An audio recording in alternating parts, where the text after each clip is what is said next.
Hoy vamos a hablar de un tema que estoy seguro que una clase no nos va a alcanzar. Entonces, digamos que esta es la primera sesión dedicada a este tema. La semana pasada les dejé como tarea revisar el libro de Henrik Anderson Inver. Vamos hoy a trabajar en base a ese libro de Henrik Anderson Inver y vamos a arrancar con el capítulo 5 de ese libro. Así que los que tengan deseo de desarrollar más esta información y estar más contextualizados, pueden ir y leer los primeros 4 capítulos, que son una introducción perfecta a lo que es el cuento como género. Pero como ya habíamos hablado sobre el cuento como género con el texto de Juan Bosch, yo creo que esta es una buena oportunidad para adentrarnos en temas de lo que podría conocerse como la narratología. Entonces, que el espíritu universitario científico le pone logías a casi todo. Sí. Entonces, desde el siglo pasado se han desarrollado estudios narratológicos, es decir, sobre la ciencia del narrar. ¿Cuál es la estructura metodológica rigurosa que el hombre ha utilizado para narrar? Y así como el trabajo de artesanos, por ejemplo, nos ha llevado a desarrollar técnicas milenarias para hacer casi cualquier cosa, y después llega la tecnología y nos dice, bueno, hay una forma eficiente de hacer esto, sucede lo mismo quizás con la narrativa. Entonces, Henrik Anderson Inver, y este libro especialmente, es un libro extraordinario en el sentido en el que, primero, es un libro escrito en español, es decir, no es una traducción. Y ¿Puedes repetir? el Teoría y Técnica del Cuento. Yo ¿Este libro que pasaste por lo el- pasé la semana pasada en PDF al grupo. Ah, del dominicano. No, el dominicano es un ensayo que se llama El arte de narrar. de Bosch? Y este es el del señor Henrik Anderson Inver, que si mal no recuerdo, creo que es argentino, creo, no lo tengo ahorita en mente. En YouTube me critican que se me olvidan mucho las cosas. Tiene 234 páginas. Sí, es largo. Entonces, en la página 36 de ese libro, de ese PDF, podemos comenzar a entender el problema del narrador. ¿Cuál es el personaje más importante de un cuento? Ustedes dirán, no, el protagonista es fulano, tal. Si nos vamos a pensar en un cuento, extraordinario cuento, pensemos en La Autopista del Sur. O pensemos en otro cuento, pensemos en el Aleph de Borges. Son en esos dos cuentos, por ejemplo, el narrador coincide con el personaje principal, pero no siempre sucede así. Entonces, el personaje principal de un cuento, y esto más o menos lo va a desarrollar Henrik Anderson Inver, es el narrador. Antes aún de que existan personajes dentro del cuento, hay un personaje principal, hay una voz que es el narrador. Es decir, este capítulo 5 lo titula Un narrador, un cuento, un lector. Y dice, la comunicación oral podría reducirse a este simple esquema: hablante, mensaje, oyente. Ese es lo que hemos visto en castellano de literatura, lo vemos en todos los grados y todavía no se entiende que es ese cuadro del feedback, del código, del receptor, el emisor, que es un cuadro de principios de la lingüística y que, si mal no recuerdo, lo estructuró Roman Jakobson. Podría estar equivocado. Demasiado simple, dice Henrik Anderson Inver. En realidad, ese hablante y ese oyente no podrían entenderse si no fuera porque ambos viven en una misma circunstancia y las palabras que se pronuncian significan algo gracias a un código convencional de origen socio-histórico, antropológico, psicológico. Además, tal esquema es reversible, pues en una conversación el oyente puede interrumpir al hablante y convertirse él mismo en hablante. También sería demasiado simple un esquema de la comunicación escrita que se asemejara al anterior: escritor, texto, lector.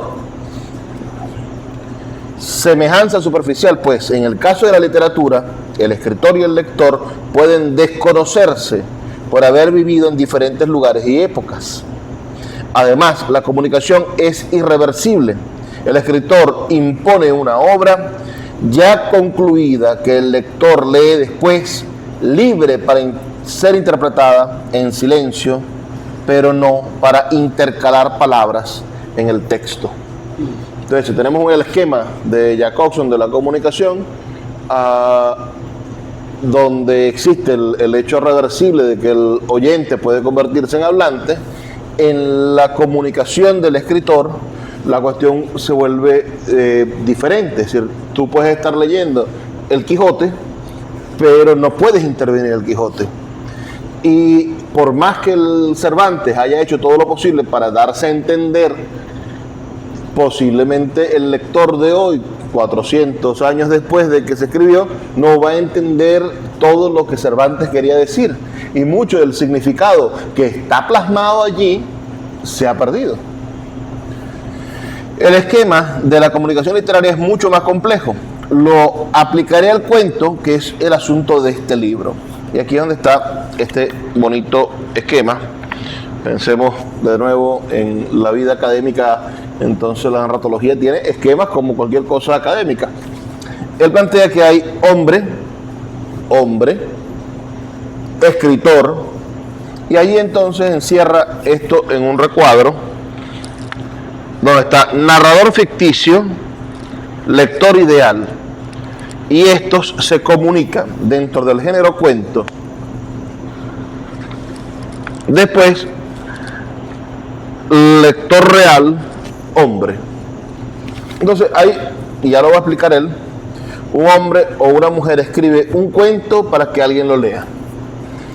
A primera vista parece un simple circuito, un creador, el cuento creado, el lector que recrea. Pero si se mira bien, se nota que este proceso es más complicado. El hombre a ciertas horas del día siente el llamado de la vocación literaria y adquiere una segunda naturaleza. Ahora el hombre se ha convertido en escritor. Este delega la responsabilidad de narrar en un narrador ficticio.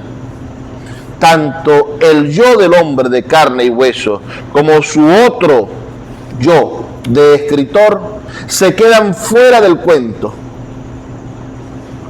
Solo el yo del narrador ficticio está dentro del cuento y desde dentro inventa personajes, agentes de una acción narrativa que transcurre en un tiempo y un espacio imaginarios.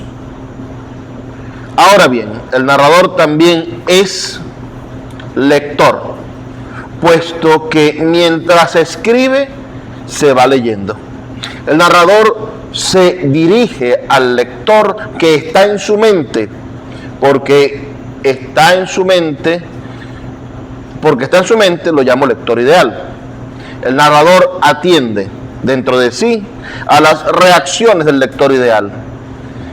Se lleva bien, colaboran entre sí. Hay pues entre el narrador y el lector ideal una feliz identificación. Ambos, el narrador y su lector ideal, existen dentro del cuento. El cuento es un objeto viviente, intencional, autónomo, separado del hombre que se convirtió en escritor real, y también del hombre o mujer que a ciertas horas del día siente ganas de leer y se convierte en un lector real, inconfundible con el lector ideal. El lector real comprenderá las intenciones objetivadas en el cuento en la medida en que sea capaz de acercarse al lector ideal. ¿Quién es ese lector ideal? A quien está hablándole el autor. Tengo un cuento que explica eso muy bien. Es un cuento de William Faulkner. Se los voy a leer.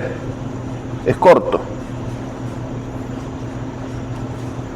Este cuentecito de William Faulkner tiene un narrador y un lector ideal muy claros.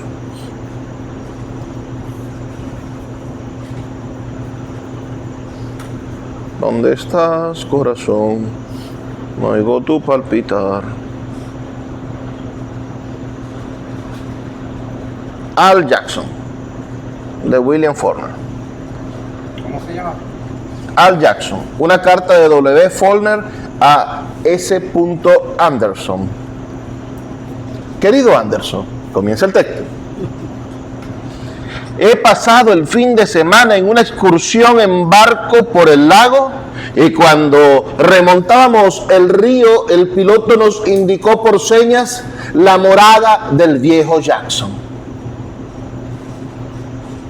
Miren cómo comienza. ¿Nos atrapó o no nos atrapó? No sabemos quién es el viejo Jackson, no sabemos, bueno, tampoco sabemos quién es Anderson, ¿no? Pero sabemos que tiene un lector ideal. Si le está contando una historia a Anderson, porque a Anderson le puede interesar esta historia. Los Jackson son descendientes de Old Hickory y solo sobrevive uno de ellos, Al Jackson. Me gustaría que pudieras conocerle. Con tu interés por la gente sería para ti una mina de oro. Sin mediar culpa por su parte, es muy retraído. El hombre ha tenido una vida muy agitada. Se cuenta que nadie lo vio nunca vadeando o nadando desvestido. Había algo relacionado con sus pies, según dicen, aunque nadie sabe nada a ciencia cierta. Empieza a hablarnos del personaje principal del cuento, de la narración, que es Al Jackson, ¿no? Pero también nos habla del tipo de lector, es decir, a quien está dirigida esta comunicación, que hoy usa la forma de la carta, pero que es realmente un cuento. Y esta forma de la carta nos dice que ese tipo, bueno, tiene un interés en la gente. ¿Sí? Por eso él te está escribiendo. Es decir, yo no te voy a escribir esto, recuerden lo que decía el genio de Juan Bosch la semana pasada, decía, tiene que ser, el tema del cuento tiene que ser interesante. No quiere decir que sea raro. Bueno, aquí el tema es un poco raro, pero no quiere decir que sea raro. Tiene que ser interesante para quien lo va a leer. ¿Y cómo hago yo que sea interesante para todo el mundo? No voy a poder lograr que sea interesante para todo el mundo. Pero si logro que sea interesante para mi lector ideal, voy a acercarme a lograr que sea interesante para la mayoría de los lectores. Si yo he prefigurado quién está leyendo esto que estoy escribiendo, ese lector ideal, ese lector imaginario, estoy prefigurando cómo voy a hacer para que el tema del relato sea interesante y tenga, porque es interesante, intensidad.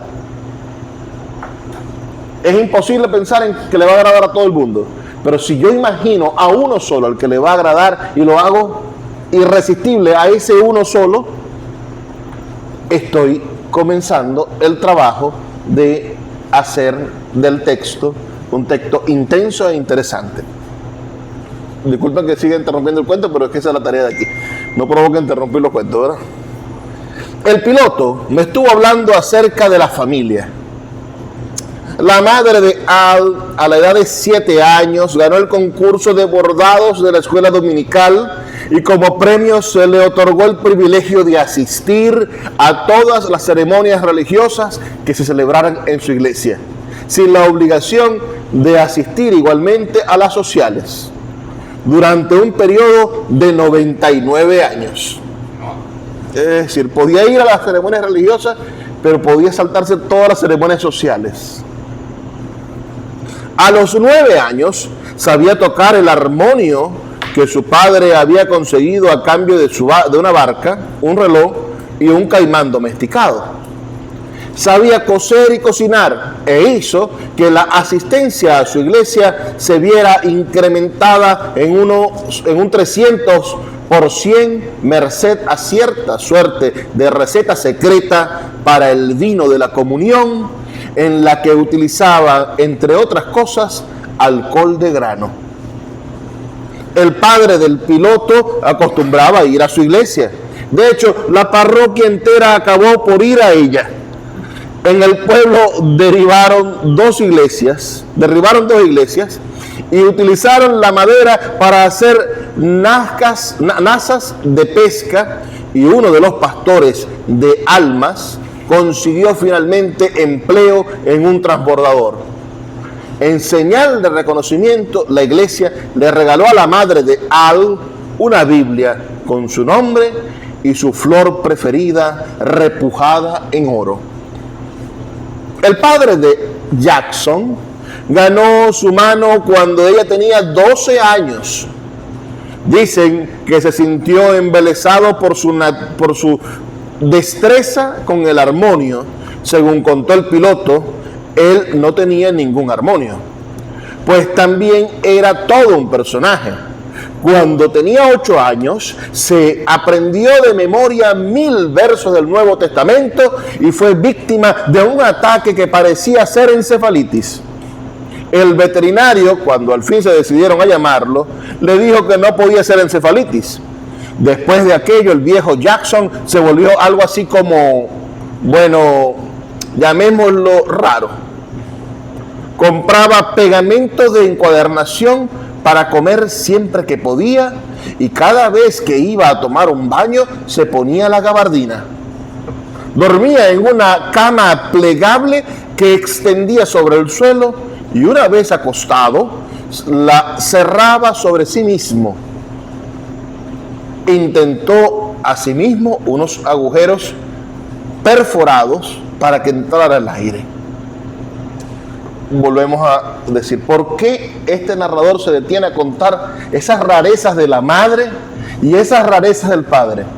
Porque al lector ideal que él se inventó le encanta la gente y las cosas raras de la gente. Todo tiene que ver con Anderson. Las motivaciones de este cuento, esto es William Faulkner, ¿no? El premio Nobel de literatura norteamericano, el autor favorito de García Márquez, que inspiró a García Márquez a escribir 100 años de soledad. Este hombre está siguiendo la receta perfecta de un cuento. Nos mantiene pegado a la historia porque está manteniendo pegado a la carta al señor Anderson. Parece que a Jackson se le ocurrió finalmente la idea de criar ovejas en aquella ciénaga suya, en la creencia de que la lana crecía como cualquier otra cosa, y que si las ovejas permanecían todo el tiempo en el agua como árboles, el vellón habría de ser por fuerza más exuberante. Cuando se le hubieron ahogado aproximadamente una docena, las equipó de unos cinturones salvavidas hechos de caña, y entonces descubrió que los caimanes las estaban atrapando. Pronto descubrieron que las ovejas empezaban a gustar del agua, que nadaban de un lado a otro por los alrededores, y al cabo de unos 6 meses constataron que no salían del agua para nada.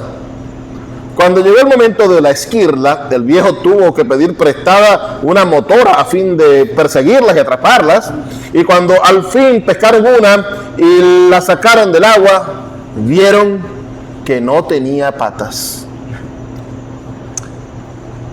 Se habían atrofiado y habían desaparecido por completo.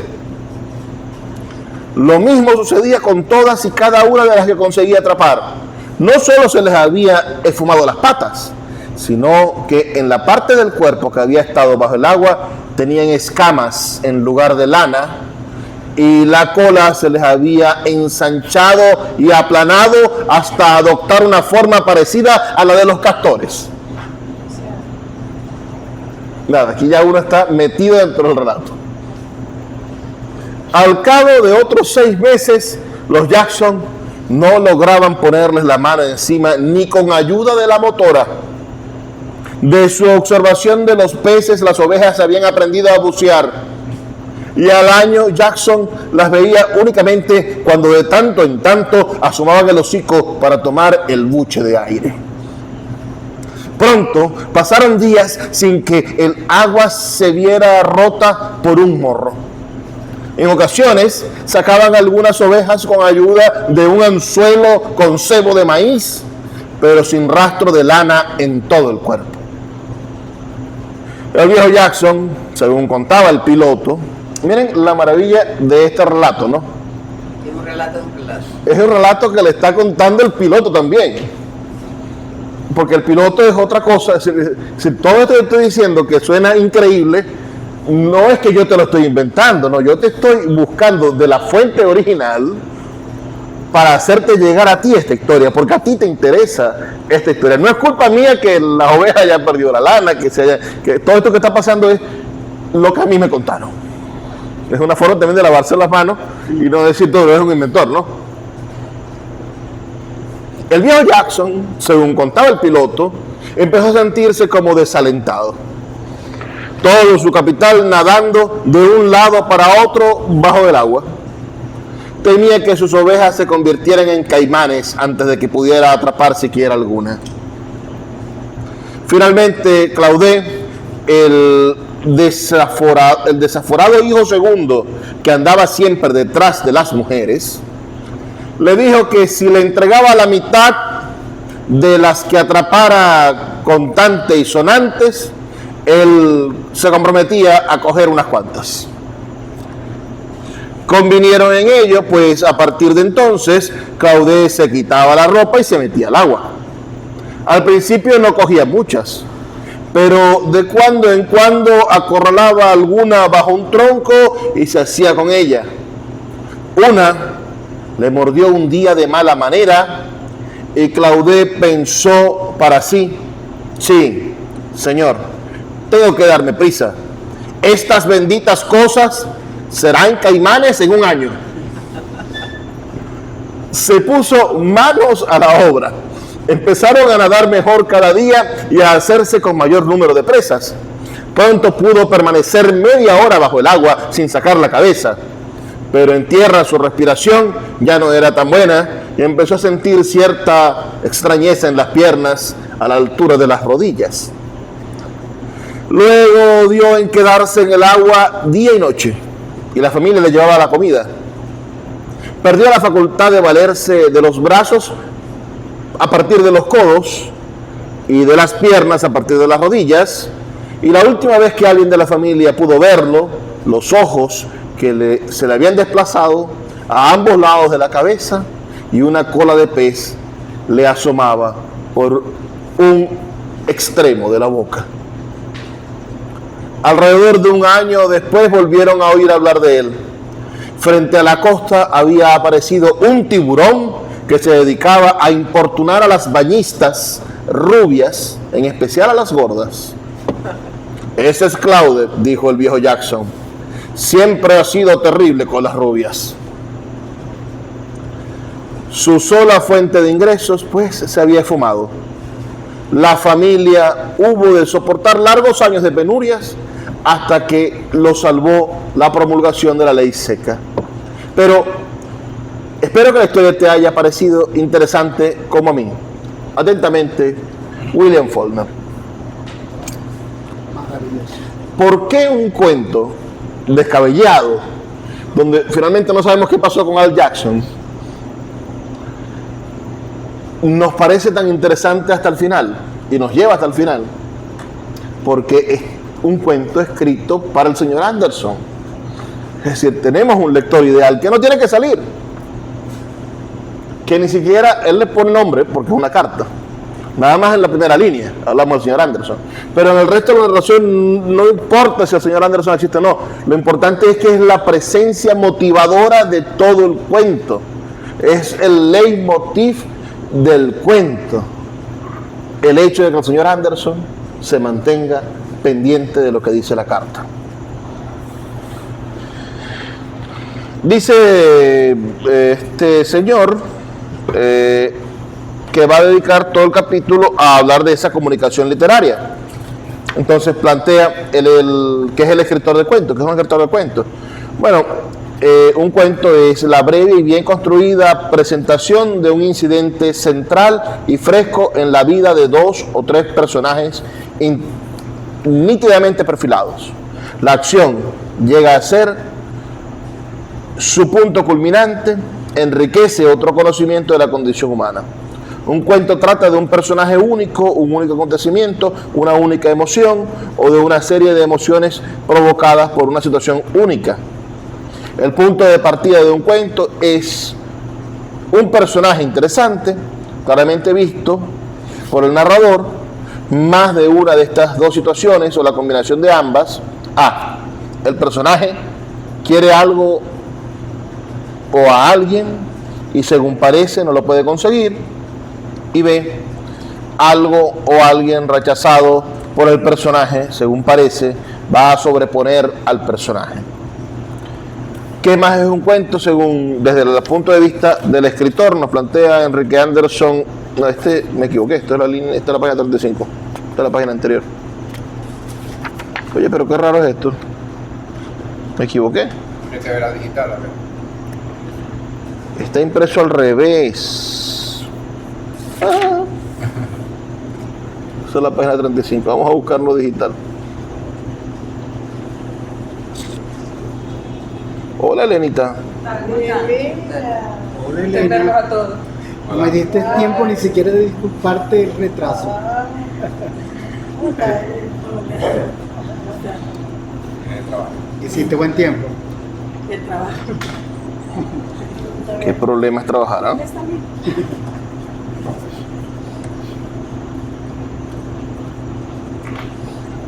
Miren, imprimí esto, pero imprimí la 36, la 35, la 34, la 33. La revés. Se le saca la gana y se arruga. Sí, bueno, pero no imprimí lo que iba a leer, imprimí nada más la primera página de lo que iba a leer. Qué desastre. Ajá, yo les envié ese texto al taller. Elena es la administradora del grupo del taller. Aquí está el link, Fecha. te lo Aquí lo tengo. Vamos a ver.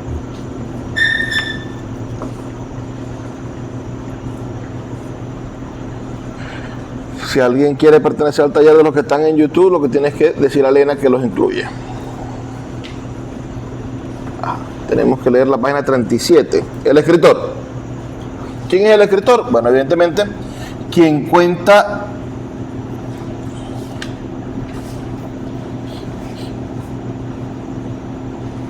dice, quien cuenta es un hombre concreto de carne y hueso. Aunque sea nuestro vecino, no lo conocemos bien. Su vida, como la de todos los hombres, es en gran parte inescrutable. La mejor documentada biografía no nos revelaría el secreto de su personalidad. Tampoco su autobiografía, pues nadie se conoce a sí mismo lo bastante. Confesiones exhaustivas no las hay. Sería aburrido, pues, que el crítico pretendiera explicar las características de un cuento, que es lo único que conoce, con el carácter de la persona desconocida. Por ejemplo, nosotros conocemos miles de datos de García Márquez, de su familia, de su abuela, de sus abuelos, de su mamá, tal, pero eso no nos da la remota posibilidad de entender por qué 100 años de soledad es tan brillante o cualquiera de sus cuentos. Si el escritor es solamente una parte en todo ese proceso de la comunicación literaria. No hay cuento que nazca por generación espontánea, nace siempre de un hombre real. Un cuento puede habernos llegado anónimamente, pero su anonimato no significa que se escribió solo.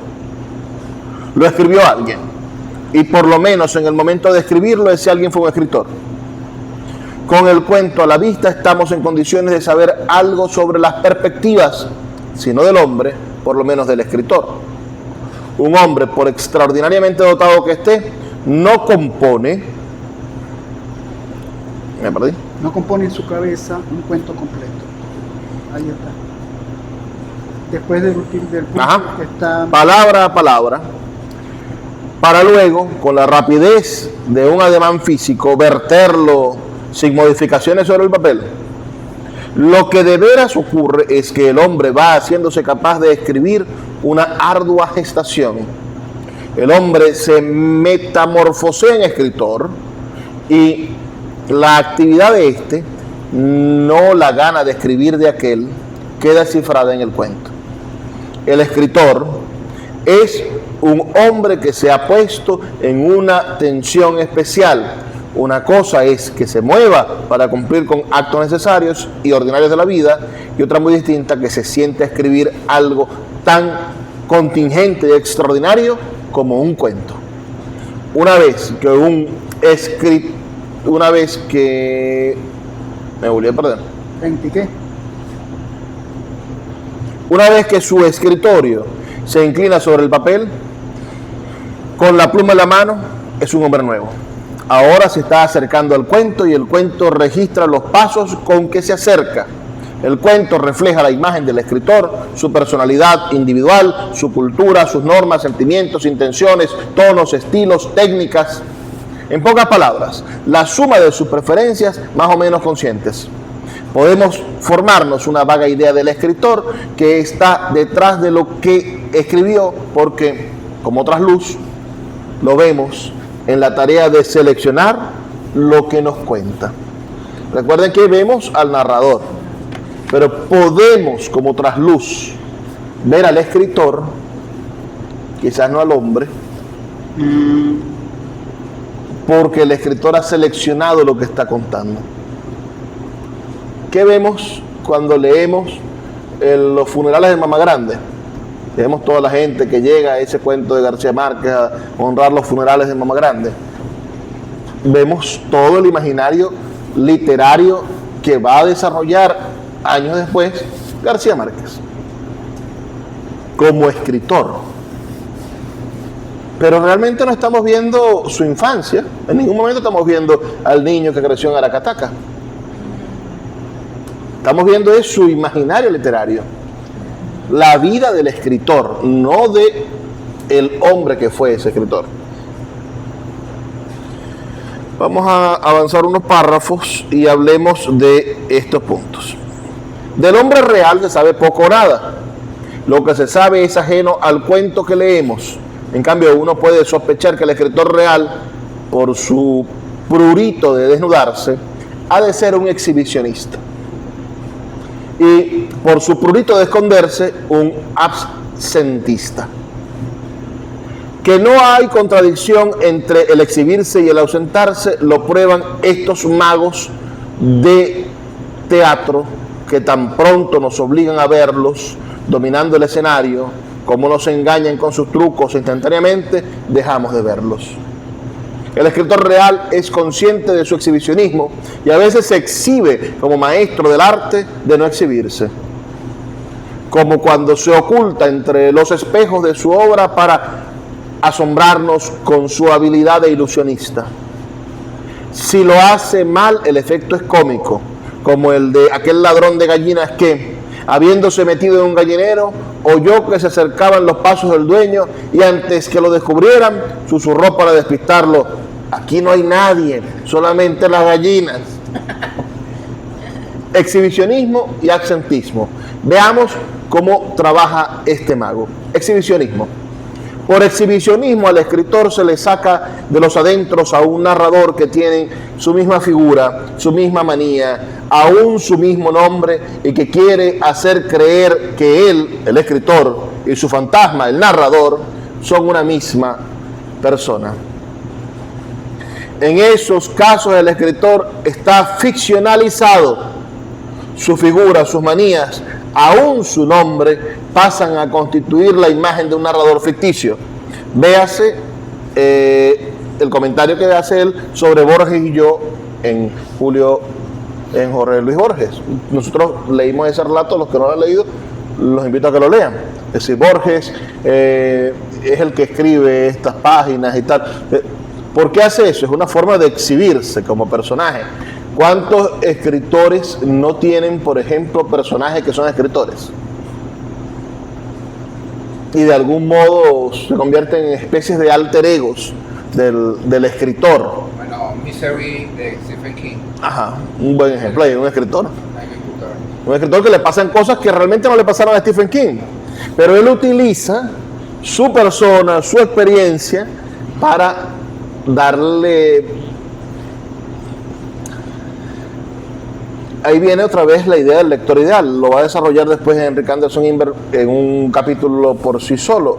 ¿Qué pasa con ese lector ideal? Al lector ideal le interesa leer sobre el escritor. Le interesa muchísimo saber sobre ese escritor. ¿Qué pasa con, por ejemplo, cuando abrimos un cuento de Julio Cortázar? Vemos un cuento como El Perseguidor. ese hombre que es una especie de bandido motociclista y también cuando se despierta es un cantante de jazz, y es un mundo interesantísimo y lo está narrando alguien. ¿Qué está sucediendo allí? Pensemos en otro cuento de Julio Cortázar, en La Autopista del Sur. Ese personaje podría ser el propio Cortázar, entrando a París, entrando en esa cola infinita. La Autopista del Sur trata de un hombre que va a pasar el fin de semana a la Ribera Francesa o a algún sitio fuera de París, y para entrar a París se consigue con un trancón que dura casi un año. Una cosa infinita, el trancón. Pero al principio comienza normal, es decir, puede ser Julio Cortázar volviendo a París, porque sabemos todos que Julio Cortázar es parisino y que él es un escritor, tal. Pero bueno, finalmente se enamora de la mujer del carro, y las personas son como sus carros. El que tiene el Peugeot, el que tiene el carro inglés, el que tiene el carro francés, el que tiene el carro ruso, y todo va moviéndose, los personajes los va creando en torno a las marcas de los vehículos. Sucedió aquí en las colas de gasolina. Bueno, ¿En serio? Qué interesante, ¿verdad que sí? No? el accentismo. Por accentismo, el escritor puede fingir que no tiene nada que ver con el cuento que estamos leyendo. En un prólogo, una nota al pie de las páginas nos dice, por ejemplo, que su única responsabilidad era editar esos papeles ajenos. Marta Mosquera, en La Victoria Perdida, hace que el secretario de una peña literaria trace la semblanza de un escritor que se suicida dejando una autobiografía inédita. El cuento se cifra en una semblanza más la reproducción del manuscrito. Aquí es evidente por el sexo que la escritora no es el secretario. En cambio, es posible que un lector ingenuo crea que el escritor Ezequiel Martínez Estrada es el Ezequiel Martínez Estrada que figura escribiendo el prólogo al manuscrito de una muerta. Me refiero al cuento Marta Riquelme, el Ezequiel Martínez Estrada que aparece con todas sus letras en este cuento, que en forma de prólogo a unas memorias perdidas, no es el escritor Ezequiel Martínez Estrada, es una ficcionalización de él. El escritor, por mucho que disimule, está desplegando una libertad de elección que acaba por delatar su carácter. Lo único seguro que los lectores alcanzamos a comprender es lo que el escritor se resolvió a escribir. Admitido esto, vamos a suponer que el escritor no quiere que lo veamos. Un modo de esconderse sería imitar la técnica teatral, que consiste en que el autor quede siempre detrás de la escena. Otro modo sería crear un narrador que cuenta en primera persona. Este narrador, por estar gesticulando y hablando todo el tiempo, atrae sobre sí la mirada del lector, y entonces el escritor aprovecha ese desvío de la atención para escabullirse sin ser visto. Las funciones del escritor y el narrador son semejantes. Ambos cuentan, si bien el primero cuenta simulando que quien cuenta es el segundo. Pero por lo mismo que las funciones son semejantes, el escritor vuelve a denunciar su presencia, pues el lector, una vez deshecho el engaño inicial, admira ahora el talento mimético con que el escritor supo meterse en el cuerpo de un narrador de otro sexo, de otra edad, de otra nacionalidad, de otra profesión, de otra actitud ante la vida. Al leer un cuento nunca estamos en contacto con el escritor. Este no nos dice nada en comparación con un hablante que, al comunicarse con nosotros, nos dice con frases reales algo que inmediatamente solicita nuestra respuesta. En un pasaje dice con frases reales, en un pasaje del cuento, ninguna persona real dice nada a nadie, ni siquiera cuando el texto del cuento, cuando en el texto aparecen frases como voy a confesarte, querido lector, porque aquí el yo y el tú son igualmente ficticios. Todo el cuento es un mundo imaginario. El escritor comunica un lenguaje, el del cuento, pero no se comunica con nosotros por medio del habla viva. Las frases que leemos no son de él, sino de ese personaje suyo al que llamamos narrador. Como tampoco son del narrador las frases que éste a su vez pone en la boca de otros personajes. No hay ninguna galería, ningún túnel, ningún corredor que nos lleve de la situación imaginaria en que habla el narrador a la situación real en que está el escritor.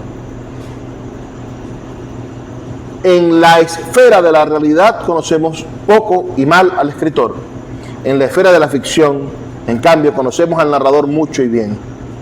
Las perspectivas que podemos analizar dentro de un cuento serán, pues, las del narrador, sin duda inventado por el escritor, pero en cierto modo independiente. Les pongo un ejemplo. García Márquez cuenta en El olor de la guayaba que escribió el coronel, no tiene quien le escriba, en París, cuando estaba esperando que llegara una carta con un dinero, La pensión, ¿sí? un giro, y todos los días bajaba a averiguar si había llegado al patio, tenía bastante hambre, y eso lo inspiró para escribir el personaje ese del coronel, que toda la semana bajaba al barco a ver si había llegado la pensión del coronel, la pensión que le debía el gobierno. ¿Qué tiene que ver eso realmente? Es decir, ¿es esa la motivación? ¿Es eso lo que leemos cuando el coronel lleva el gallo a pelear? ¿Es eso lo que leemos cuando le matan al hijo? ¿Quiere decir que le mataron a un hijo de García Márquez? No, nada de eso.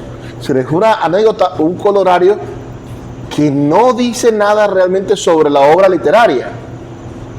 Y ahí es donde los malos críticos literarios se afincan en intentar explicar una cosa como la literatura a partir exclusivamente de la sociología, es decir, a partir exclusivamente de lo que le sucede al escritor. Lo biográfico. Lo biográfico. Claro, yo últimamente he tomado decisiones radicales en torno a la vida de ciertas personas. Por ejemplo, hay un señor aquí en el sur llamado, falleció hace unos años, un tipo que era, sin duda, era homofóbico, que le hizo daño a muchísimas personas solamente por ser homosexuales. Era un tipo que sin duda tiene que ser misógino, que hay muchísimos testimonios de la violencia que ejercía contra su esposa. Está el gran chisme de que, bueno, el tipo le estaba cayendo a golpes a su esposa y entró el hermano y le pegó un tiro. Y los últimos años de la señora los pasó, pues, alejados de un tipo violento y vulgar que se burlaba de las mujeres por ser mujeres y las minimizaba. Sí. Además de eso, era chavista, que ya era el acabose. El problema no es que sea chavista o no sea chavista, ese no. Pero ese machista vulgar, agresivo, que todo lo solucionaba con la violencia o gritando o humillando al otro, que era una especie de machito vulgar, y que todo el mundo le celebraba sus barramucias, porque además o eras amigo o eras enemigo de él, deberías ser amigo de él y celebrarle todas las estupideces que hacía. Bueno, ese tipo escribe poesía. No puedo decir que sus poemas son malos, simplemente digo que ese hermoso poema de amor de El Higo que escribe a su esposa es un poema falso porque le pegaba a la mujer. Si tú le puedes, todos los poemas de amor que le escribas a tu esposa pierden valor en el día que tú le metes un golpe en la cara con el puño cerrado. Entonces, cuando llegan a mí, me dicen, mira, que si tú eres, yo le digo, menos mal que no, por esto y por esto. Y no lo leo, y no lo difundo, y no le dedico nada a su obra literaria, porque para mí ese hombre se ha desdibujado de la literatura. Si ese tipo es un falso. No hay honestidad. No hay honestidad. Entonces, Qué bueno que nos dijiste eso, porque de verdad que Ah, muy importante. no, y hay una solidaridad absurda en la gente de izquierda, de no, como él es comunista, como él es socialista, entonces a él le perdonamos la cosa, pero esas son vainas, como los chavistas se esconden los corruptos, ¿no? Decir, no, bueno, él está robando, pero como él es compatriota, él es camarada. Por esta calle, por la dramaturgia. Bueno, el caso de Ibsen Martínez. El caso de Ibsen Martínez a mí me parece interesante porque él hacía construcción de Se su... le, conocía. Aún así lo agarró el país y lo destruyó, ¿no? Porque él lo confesaba, es decir, yo le caía a golpes a mi primera esposa. El país de España. Sí. El país de España se dio cuenta, descubrió las entrevistas donde él lo confesaba y lo expusieron como hombre violento y él aceptó, él salió una carta diciendo, bueno, si es verdad, yo a mi primera esposa la golpeaba y fui un tipo terrible, aprendí de eso, pero igual Pero no, creo que nunca pagué por eso. Él escribía al periódico y el periódico lo despidió. Sí, por eso. Se dio cuenta un reportero de que el gran columnista del país que publicaba tal era un tipo que había maltratado a su mujer. Por ejemplo, ahí se ve una Y la BC no se lo iba a perdonar. pero no se ve Entonces, estamos en presencia de... Pudiera decir. Eso no es crítica literaria. Es decir, si yo fuera a escribir, cosa que no voy a hacer, es decir, yo precisamente no escribo sobre la obra ¿por qué? Porque el tipo no me parece digno de escribir. de aquí en adelante no. Eso no quiere decir que nos vayamos a pensar en otros grandes escritores. Si tú ves la obra de García Márquez escribe una obra que se llama Memoria de mis putas tristes, donde se narra la historia de un abuso sexual en la menor de edad, que es lo que sucede allí, ¿no? La niña es una niña y bueno, y tiene que someterse a tener relaciones sexuales con ese anciano. Eso creció en la mente de García Márquez y García Márquez le dio vida a esos personajes en la literatura, pero eso hace que García Márquez sea un pederasta. Es el narrador. Entonces, en el caso de sus hermosos poemas de amor, para mí no excusan a la podredumbre de persona que era. O sea, que tiene que haber una cosa. El escritor tiene que ser honesto. El escritor tiene que ser, para mí, tiene que ser primero no un criminal, el escritor, pero el narrador puede ser cualquier cosa. Imagínense ustedes que nos toque hoy escribir un relato como ejercicio donde somos un nazi que disfruta quemar judíos. Ajá. Hacer una Es decir, parodia del nazismo. el tipo que presionaba el botón de la cámara de gas, o el que tenía, hablemos del incinerador, el tipo que metía a la gente y ya se murieron esos perros y los estoy quemando.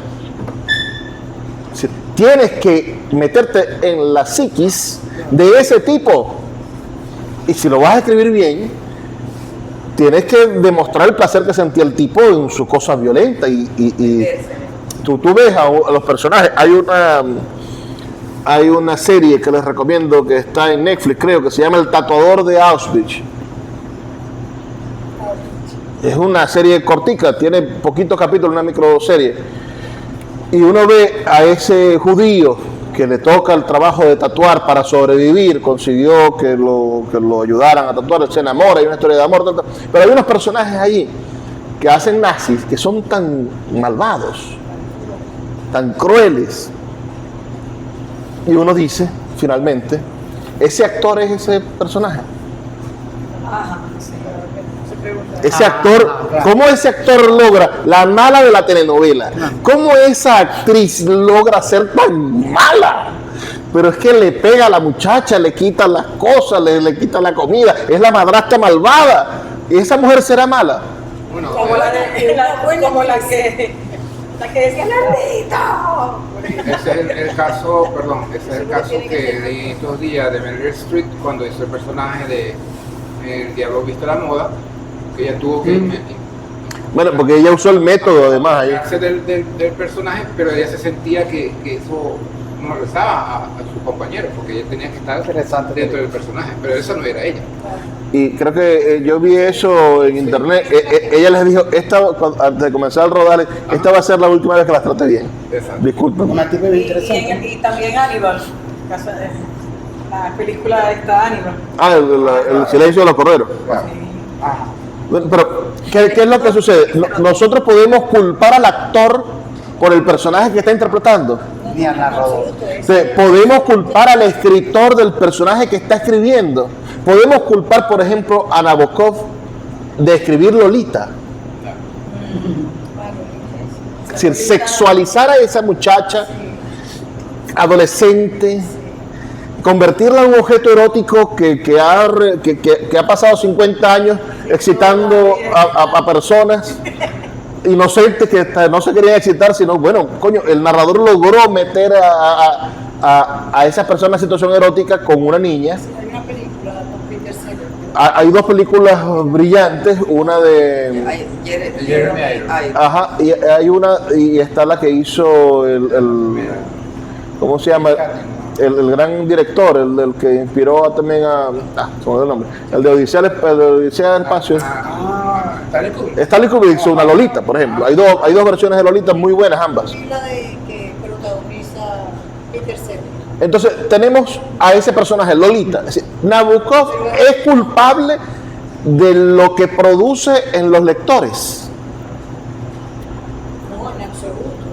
Hay otro drama en el cine que es el peo disculpa que diga la palabra peo, no importa. El cine gore y el cine knife. El cine gore es el cine ultraviolento y sangriento. Hay una película ahorita en boga, La Sustancia. La Sustancia. Sí, la sustancia, sí. Les invito a que la vean. No sé si ya la viste. La película termina en cine gore. Termina en sangre, vulgar y mucha sangre.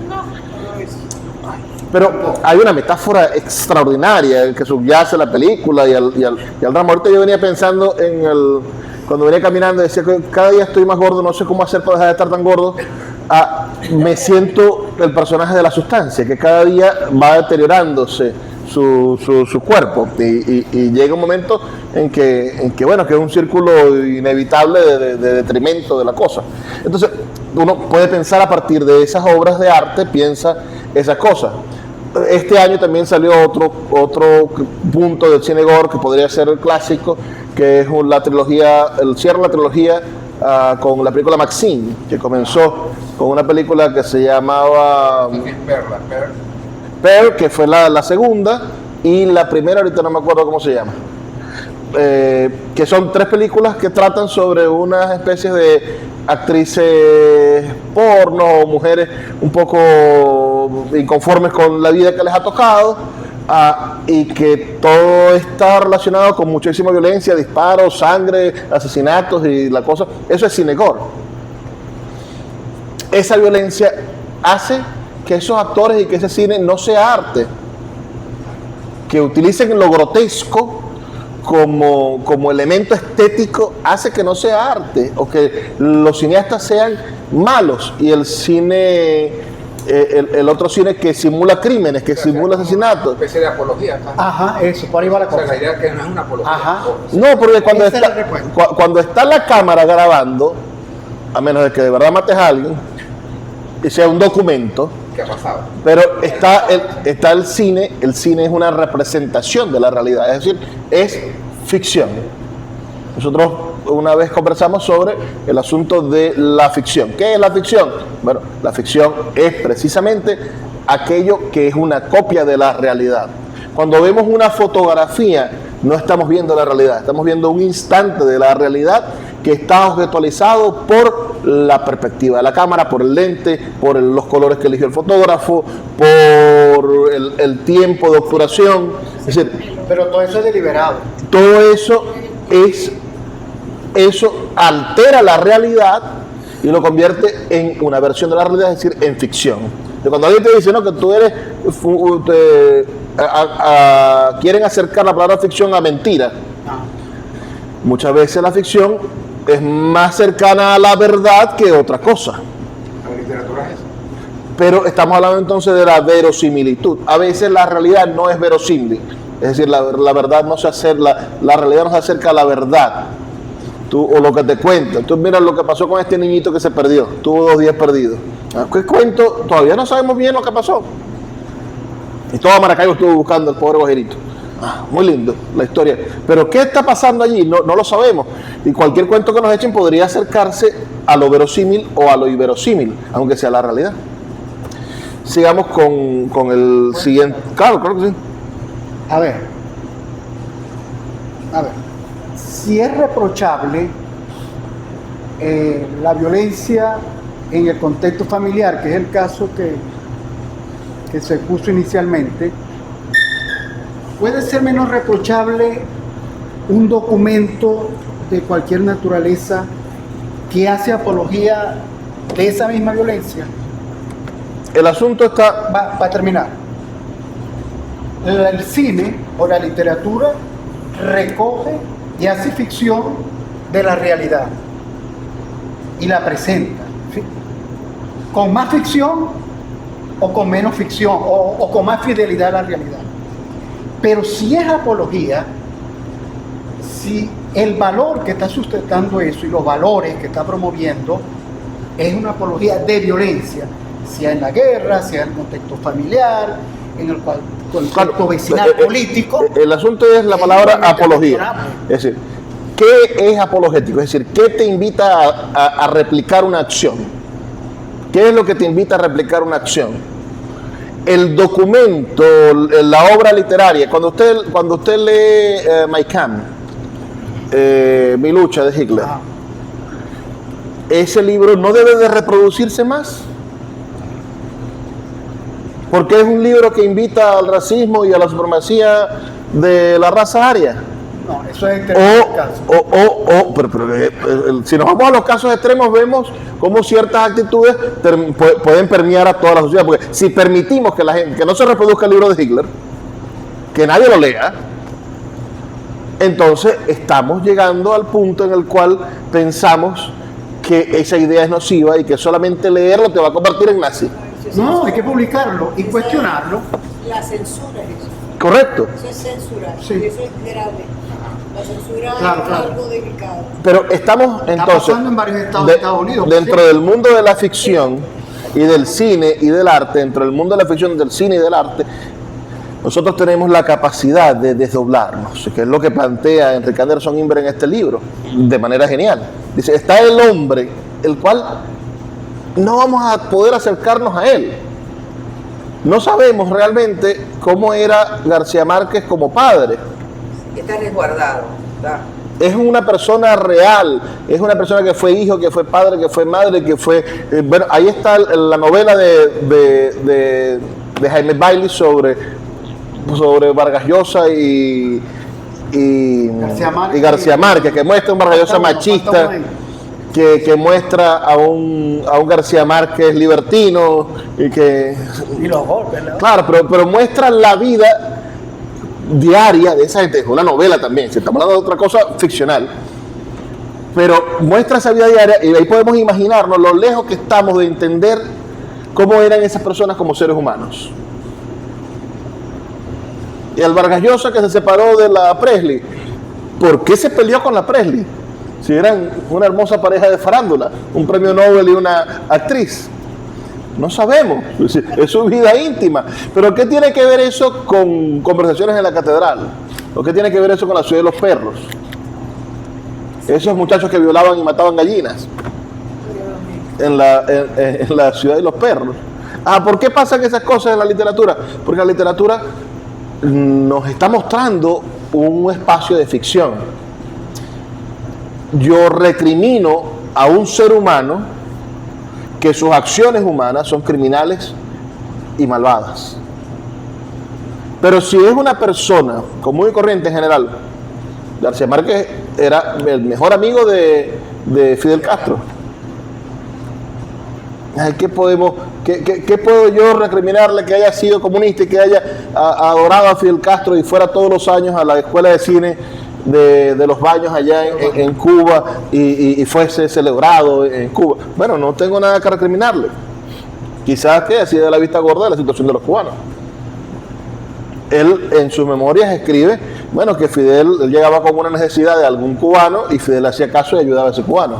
Quizás él tenía una ventana para ayudar a los cubanos más útil que los que estaban en Miami echándole mierda a Cuba, ¿no? Ayudó quizás más cubanos siendo amigo de Fidel. Lo cierto es que el señor que escribe, el hombre que escribe, que se convierte en escritor y inventa un narrador que abusa de una menor de edad en las memorias de Mis putas tristes,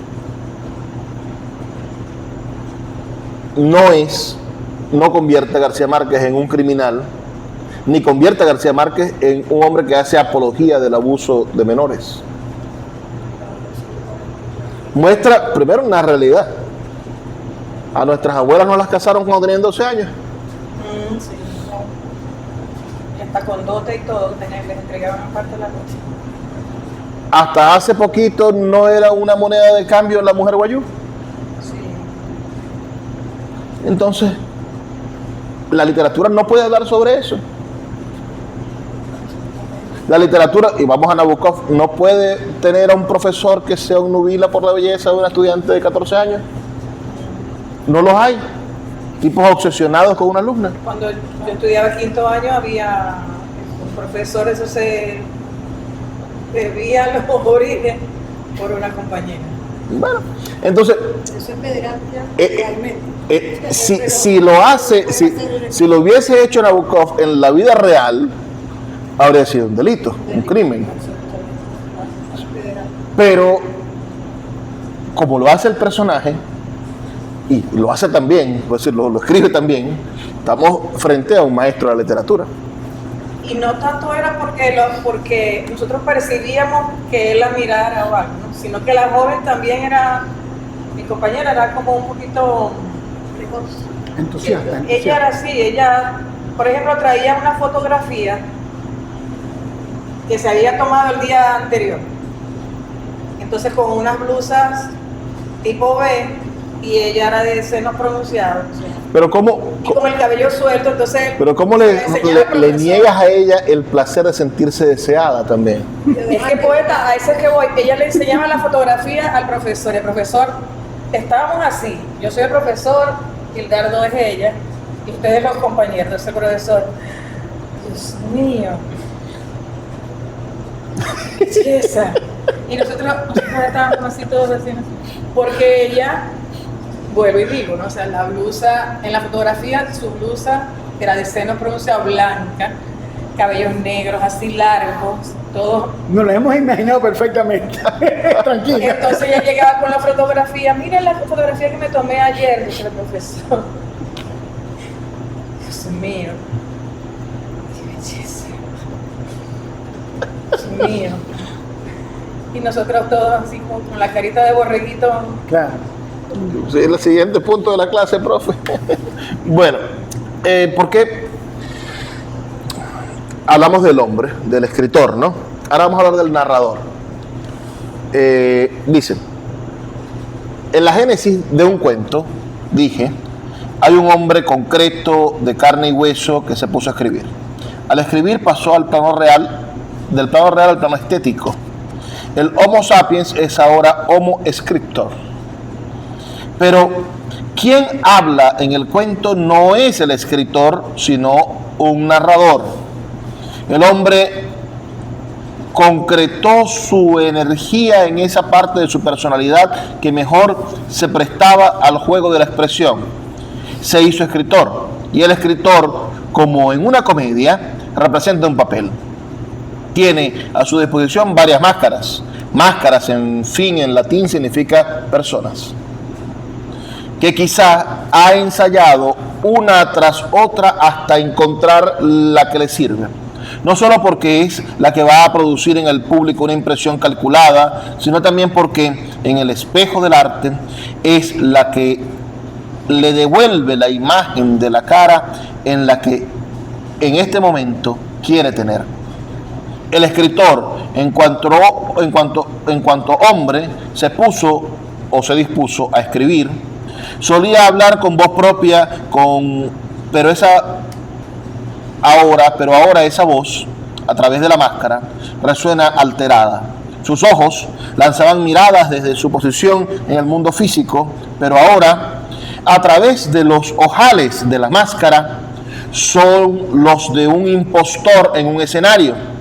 Aunque quiera ser él mismo, la máscara que el ilusionismo teatral le obliga a llevar puesta, le impide que su yo en el cuento equivalga a su yo en la sociedad cotidiana. Lo dicho.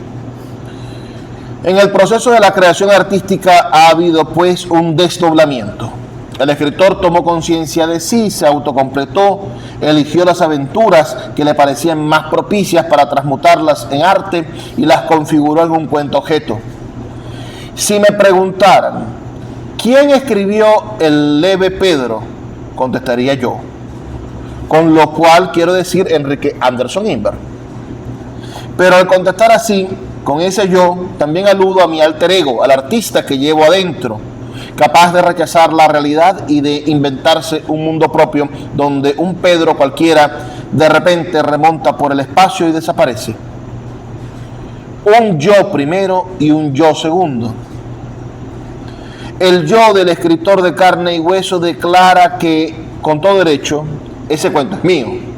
Pero del segundo yo ha salido una nueva persona, la del narrador, que en su universo imaginario goza de extraños privilegios. Puede, por ejemplo, alardear de un conocimiento que está más allá de las posibilidades de un ser humano en su universo real. Sin el escritor no hay narración. Pero el narrador que salió del escritor es la persona ideal que asume la función de narrar dentro de un texto. En ese texto de un cuento, el narrador ya no es el mismo escritor con quien podríamos toparnos en cualquier escena de la ciudad. Es un narrador ideal que reemplaza al escritor real.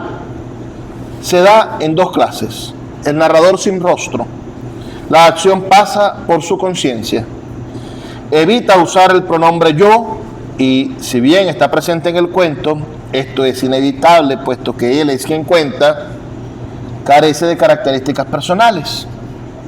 El lector no sabe cómo es físicamente. El narrador con rostro es el otro punto. Aparece vivo y visible, con rasgos fisionómicos marcados, y se siente a sus anchas usando tanto el yo como el él. En otras palabras, que el escritor inventa narradores que no acusan rasgos de una personalidad propia y por eso impresionan más como objetivos, o inventa narradores de personalidad propia que impresionan más como subjetivos. A veces hay razones para creer que la persona del narrador es la proyección al plano estético de la personalidad del escritor, y a veces hay razones para creer que el narrador no comparte las ideas del escritor. Bueno, hay muchos casos, ¿no? Podríamos analizar de eso, pero pensemos en País Portátil, de Adriano González León. Es una novela inspiradora. El personaje es un guerrillero que quiere tal y que en algún modo fracasa en esa fragua de querer tumbar al gobierno. Eso no es acaso lo que le pasó a Adriano González León en su juventud con una izquierda que fracasó en la lucha armada. Se parece. Se parece a Adriano González León. Entonces uno podría pensar que hay que hay muchísimo de la personalidad del escritor en la persona del narrador. Pero también hay más cosas. Y es inevitable, de todas maneras, pensar eso. Ahora, Que sea verdad es otra cosa. cuando un escritor escribe, un varón escribe en voz de una mujer, nos es más difícil pensar eso, ¿no? O viceversa. Cuando la mujer escribe y el protagonista es un hombre. Pensemos en las memorias de Adriano, de Margarita Yourcenar, que tratan primero sobre el emperador Adriano, lejísimo, pero es un hombre enamorado de otro hombre, de uno mucho más joven que él, por lo menos 20 años más joven, el joven Antinó. Poeta, y cuando es dual, al momento de la narración, cuando hay hombre y mujer. Estamos hablando ahorita de, por lo menos, Adriano y País Portátil. Estos libros hablan de un narrador que no muestra el rostro, pero está narrando porque está haciendo cosas, ¿no? Sí. Las memorias de Adriano están narrando a Adriano, es Adriano escribiendo sus memorias, como si estuviéramos leyendo el documento de las memorias del emperador. La de Adriano se dio también otros narradores que tuvieron experiencia guerrillera también. Se dio. Sí. ¿Qué pasa con un escritor, con un narrador? Perdón, ahí tenemos al personaje dentro, porque el personaje actúa, el guerrillero actúa y Adriano es el protagonista de lo que está actuando, es decir, está actuando dentro de la cosa, lo tenemos como personaje. Pero cuando el narrador no es un personaje, pensemos en el narrador de 100 años de soledad, que dice: frente al paletón de fusilamiento, el coronel Adorno Buendía recordó el día que su padre lo llevó a conocer el hielo. ¿Quién está narrando? ¿El coronel Adorno Buendía? No.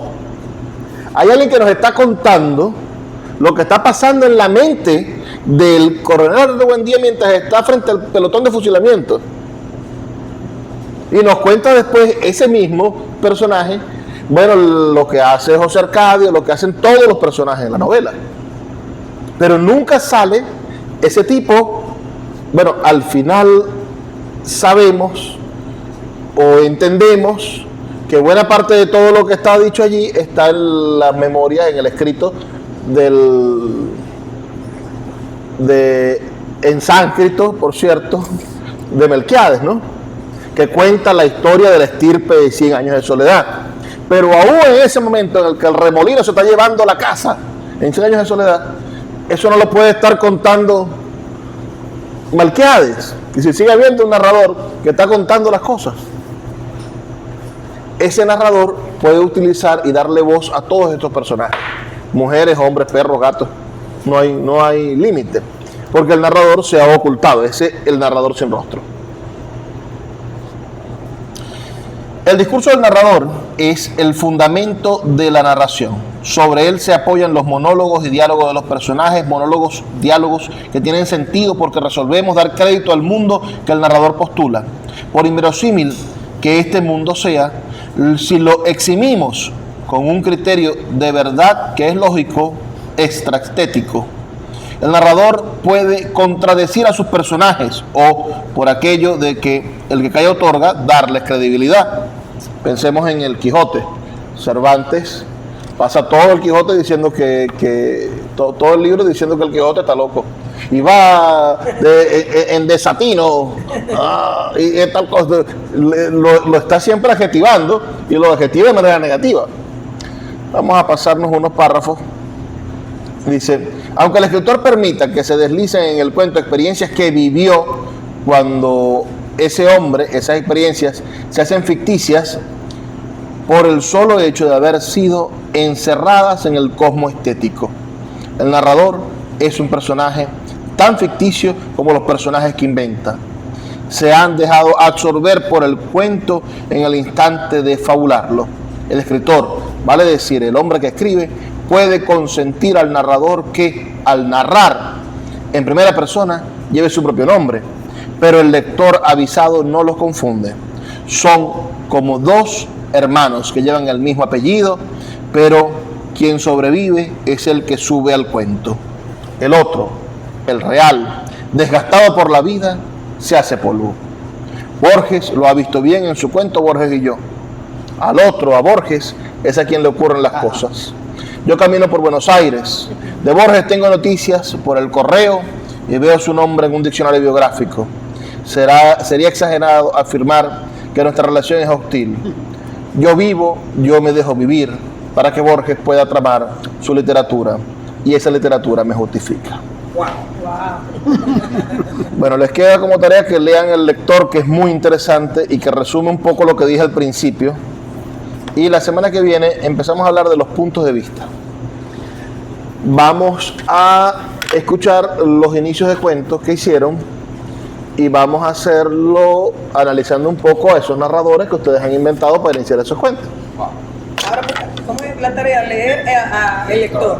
Sí, el siguiente punto de este capítulo 5 es el lector, que es quizás es más extenso, son casi 3 páginas. Y es muy interesante lo que plantea Enrique Anderson Inver sobre el lector. Pero ya yo se lo comenté un poco cuando analizamos el cuento de Al Jackson. ¿Cómo es que se llama el escritor? Enrique Anderson Inver. El libro está en el El Te grupo. lo voy a enviar al grupo de una vez. Y después habla de los puntos de vista, que es algo muy interesante con lo cual tenemos que trabajar, porque ahí vamos a hacer algunos ejercicios de cómo de las habilidades del narrador. Porque así como en el cine tenemos al director eligiendo los planos, el director, ¿cómo comienza? Vuelvo otra vez a la sustancia. ¿Cómo comienza la película? Comienza con un plano cenital. Muy pocas películas tienen un plano cenital tan largo, como de 5 minutos. Y en ese plano cenital se cuenta con un montón de cosas que van a ser metáforas de lo que va a pasar en el resto de la película. Pero es una decisión del director. Eso es lo que hace un buen escritor. Toma decisiones desde qué punto vamos a narrar. El escritor va a decidir, bueno, no, yo quiero que todo esto que está sucediendo lo cuente una piedra. Por ejemplo. como pasó en la película esta de Muchas Cosas, al mismo tiempo, la que ganó el Oscar. Ah, bueno, mira, muchos tienen, sí, de un nombre raro. La película japonesa, de bajísimo presupuesto, Sí. grabada con una tecnología no de ultracine, pero Por cierto, que en el video de la última clase, terminó antes de que se escuchara Se el vio poema. escuchar. sí, porque se descargó el teléfono. Ay, sí, se descargó, se descargó. Ningún poema. Ni siquiera No, ningún. la joven, la muchacha. La muchacha sí, la primera sí. Claro, Urani. Sí, la muchacha sí. Pero no se escuchó ningún. Urani sí. Bueno, Disculpe. O sea, vamos a leer el lector. Sí. A sí, leerlo. claro, a leer a terminar el capítulo 5. Para que entonces cuando vengamos el jueves, entonces Sigamos con los puntos de vista, si podamos. esa es la tarea. Bueno, vamos a... No, esa no es la tarea, esa es la lectura. La tarea, ya vamos a poner un ejercicio ahorita sobre narradores. Pero vamos a leer lo que ustedes trajeron. ¿Quién quiere comenzar? Eso sí, por allá. Sí, comienzo por aquí. ¿Qué comienzo fácil? Sí. Yo hice 3 Quiero inicios acabar. de 3 cuentos. El primero se llama Las dobleces de la vida. A un año de su partida, hubiese preferido mantener esa imagen pulcra que mi madre proyectaba en su mirada cuando saludaba y sonreía con calidez a quien rozara por casualidad con su imponente figura. Nunca nadie levantó una injuria, ni fue protagonista de alguna polémica hasta el último día de su vida. Siempre mostró esa solemnidad e hidalguía, esa elegante entereza de quien se siente segura de haber llevado ese recato que se le exige a una persona honesta. Desearía retroceder mi vida a ese segundo antes de abrir la gaveta de su mesita de noche y acariciar con ansiosa curiosidad la piel cuidadosamente curtida que envolvía aquel celoso cuaderno de notas. Todavía cuelga en mi retina esa corta pero abismal frase que encabezaba la primera línea de la primera hoja del inventario de su verdadera y secreta vida. Y sin imaginarlo siquiera, esa lacerante frase hizo que mi casa y todo lo que hubo de valor en ella se derrumbara ante mí como si un sismo se hubiese ensañado de manera grosera sobre ella, sin pedir permiso siquiera para salirse de su escala. Miren cómo comenzó ese... Lo primero que vemos es que analicemos un poco el narrador que está en ese relato. El narrador ya sabemos que es la hija, está dentro de la historia. Un narrador con rostro.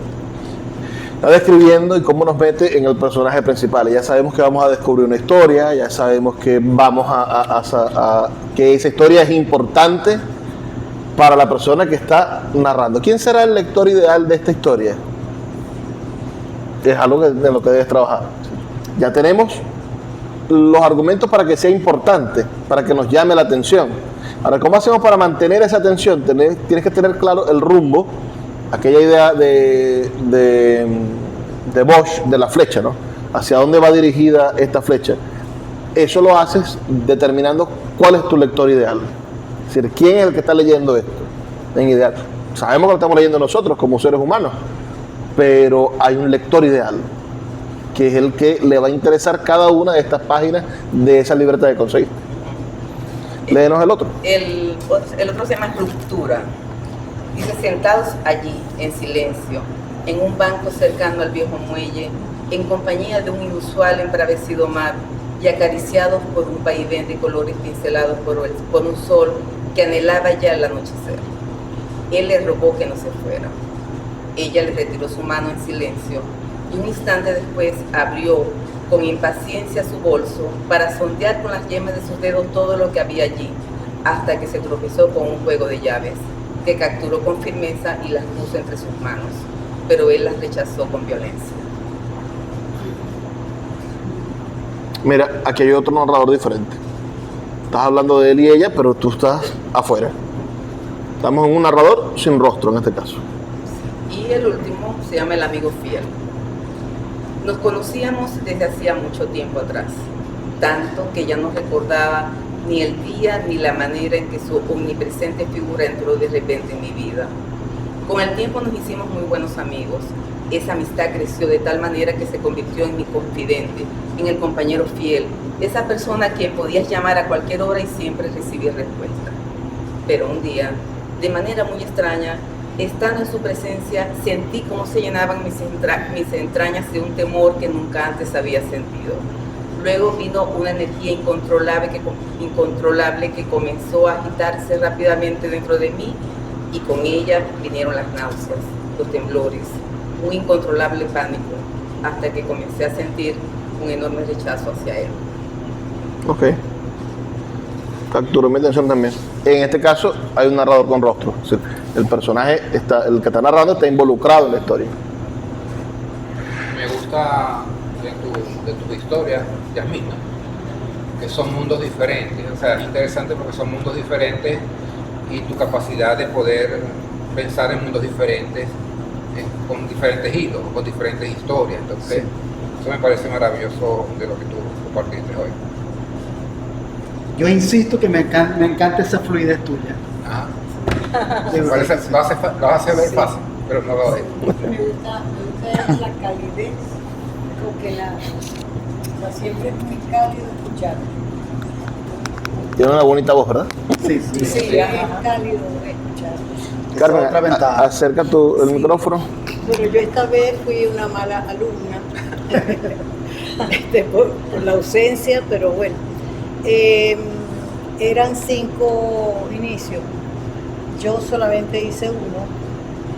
Y es un inicio de un cuento, un ensayo de cuento que acabo de hacer, ¿no?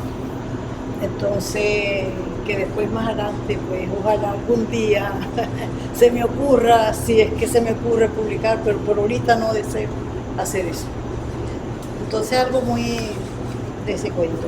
El cuento se llama La Cuentacuentos de Port Royal, ¿no? Es un cuento de 50 páginas, es corto, es un ensayo, porque el cuento pues no sería. Entonces comienza así, dice mi nombre es Abril y hoy te contaré mi historia. Viajaremos juntos a lugares donde tu alma y la mía se tocarán para siempre y no volverás a ser el mismo. ¿Estás preparado? Entonces toma mi mano y vamos. Un cuento fantástico, Sí. podría ser el inicio de un cuento fantástico. Sí. Y ahí tiene esa magia de la idea del cuentacuentos, ¿no? Del atrapar al niño, atrapar al joven, de ofrecerle esto es lo que te estoy ofreciendo como y lo que va a pasar. Hay como una Se conquista, puede ¿no? convertir también en una de terror, más adelante. ¿Sí? Es el gancho del había una vez. Había una vez. Una vez, sí. Ajá, acércate a este micrófono allí, a Elenita. ¿Alguien más tiene algo que decir sobre el texto de Carmen?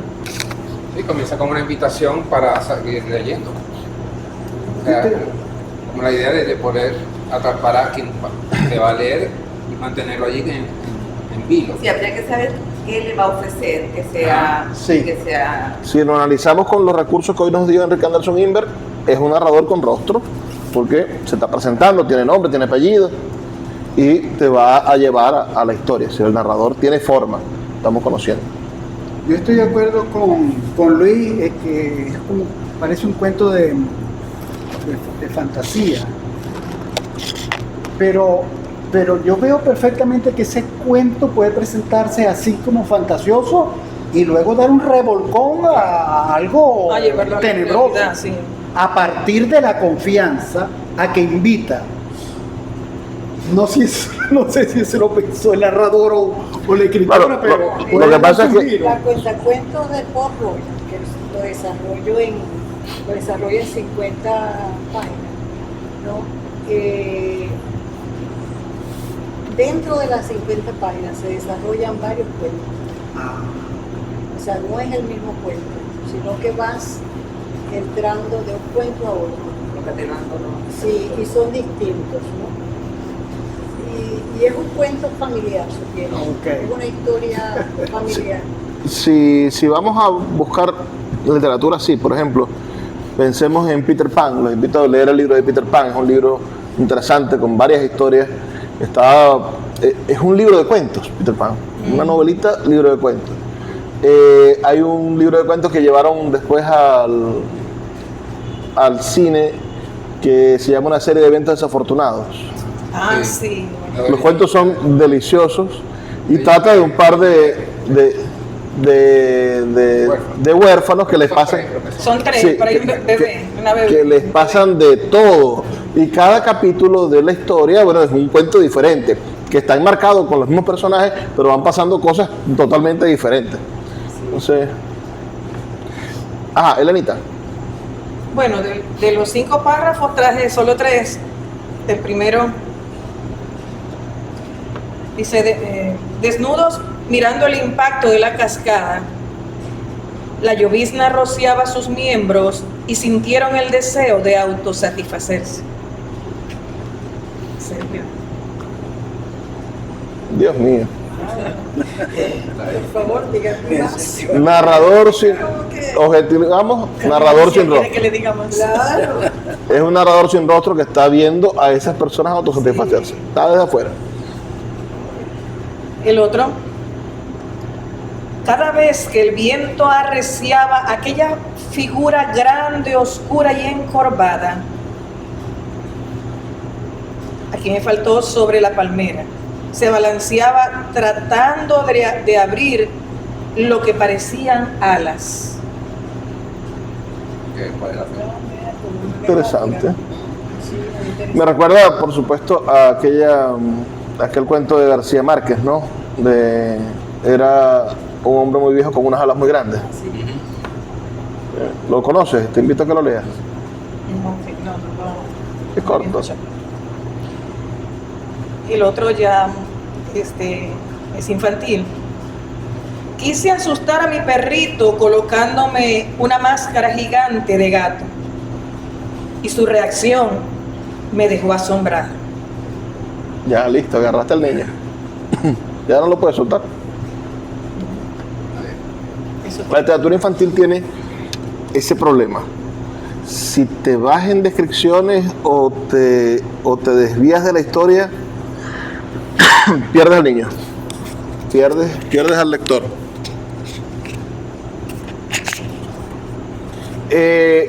En los 3 casos son narradores con rostro, ¿verdad? O en el segundo es como un narrador sin rostro. Yo, o sea, siento que soy yo. Mirando No, bueno. Primera persona. Eso ya lo saben. Ah, ok. Detálleme algo más. Pues. No, Disculpa mi ignorancia. por este argumento que nos acaba de entregar Enrique Anderson Inver, que clasificó a los narradores con rostro y sin rostro. Nos dijo, bueno, hay un narrador que está dentro de la historia y un narrador que no está dentro de la historia. El escritor es el escritor es el que está escribiendo. Pero el escritor se desdobla en un narrador y después en los otros personajes. Bueno, en la intención de este segundo párrafo, hay otras personas observando la misma escena, Claro. pero tendría que terminar el cuento. ¿Sí? Lo que tenemos es que hacernos conscientes de la técnica. O sea, ¿cómo adquirimos la técnica? Haciéndonos conscientes de ella. Utilizando estos elementos que nos entregan los teóricos de la literatura. Esto es teoría literaria del cuento. Entonces vamos a hacernos conscientes de qué tipo de narrador estamos utilizando y en la próxima sesión que vamos a hablar de puntos de vista nos haremos conscientes de los puntos de vista que vamos a desarrollar. Sigo. Yo hice cuatro inicios. Los 4 inicios tienen el mismo hilo. Vamos a moverle uno de los micrófonos para que les quede cerca de enfrentar. Bueno, yo hice cuatro inicios. Cada inicio estaba unido por el mismo hilo. El primero. Hace poco tiempo, en un lugar llamado Maracaibo, conocí a la espera. Fue en el contexto de la cotidianidad. De la espera me intriga su presencia, su forma de manifestarse, su poder sobre mí. Altera mi memoria y trastoca mi ritmo circadiano. ¿Cómo se puede conocer algo tan abstracto y real a la vez? Curiosa e interesante pregunta. Maracaibo es una ciudad que me provoca sentimientos encontrados. A veces la amo, a veces la odio. En momentos me siento parte de ella o me siento ajeno. La espera ha sido, de alguna manera, responsable de ello. Es una de sus peculiares habitantes, Se cuela en mi casa sin avisar, sin pedir permiso, sin importarle si la quiero o no. Llega cuando le da la gana, en la mañana, en la tarde, a altas horas de la noche o en plena madrugada. Y se queda hasta que se aburre. No hay forma de hacerla irse. No sirven los rezos, ni las súplicas, ni los om y su vibración, ni los mantras que aprendí a escuchar y a escribir para memorizar. Fuerza en la vulnerabilidad, fuerza en la vulnerabilidad. Ese es el primero.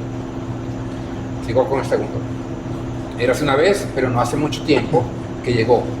Se sintió como el chirrido del pájaro hueco en el silencio de la noche, o como correrías de roedores en viejos áticos abandonados.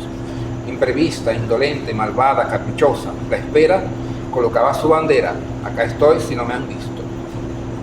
El tercero. Érase una vez y nunca más los objetos de las casas tenían una vida social. El mañana era una certeza, el futuro se extendía ante ellos infinito y prometedor. Pero entonces una fuerza invisible se detuvo el tiempo y la espera se convirtió en la única constante. Entre ellos especularon sobre su destino de abandono y olvido de quienes fueron sus poseedores. Algunos con la suerte de la escogencia, otros no tanto. Sus usuarios cotidianos no es que los dejaron de utilizar. Maletas en mano, morrales en la espalda e ilusiones portátiles no permitieron llevarlos a todos. El último, hace tiempo, tal vez ayer, posiblemente hoy, probablemente en este momento, que los objetos de muchas casas de Maracaibo fueron condenados a la inmovilidad. Antes eran herramientas, extensiones del ser humano, confidentes de emociones. Ahora eran absurdos monumentos a un pasado que ya no existía. Algunos susurraban historias de otros tiempos, en la penumbra de las habitaciones vacías y vestidos con el polvo del olvido y el despuso, sus sombras se alargaban creando figuras grotescas en las paredes. La espera, por quienes fueran sus usuarios, era un absurdo eterno, una condena sin apelación. Yo veo al lector y al narrador muy Entrelazados, ¿sí? que casi que ni se distingue. O sea, por ejemplo, con el primero yo lo sentí a él. Ajá. O sea, el lector y el narrador lo vi Sí. juntos. Ok. Tú hablas del lector y el narrador. Aquí no nos hemos preguntado ahorita cuál es el lector ideal de estos inicios. Porque, bueno, en tu caso, si te dije, ¿cómo vamos a hacer para llegar al final? Esa es la pregunta que debemos hacernos en el momento en el que vamos a diseñar un cuento.